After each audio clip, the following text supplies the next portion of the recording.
जनाब कारी हाफिज मुनीबुर रहमान साहब दामत बरकातुहुम से गुजारिश करेंगे कि वो तशरीफ लाएं और तिलावत कलाम पाक से हमारे कुलूब को मुनव्वर फरमाएं।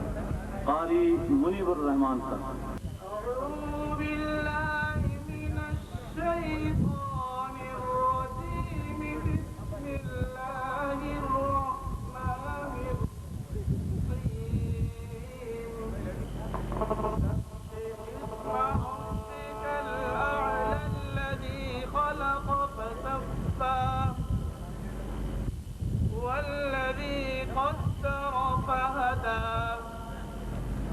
والذي أخرج المرعى فجعله غثاء أحوى سنقرئك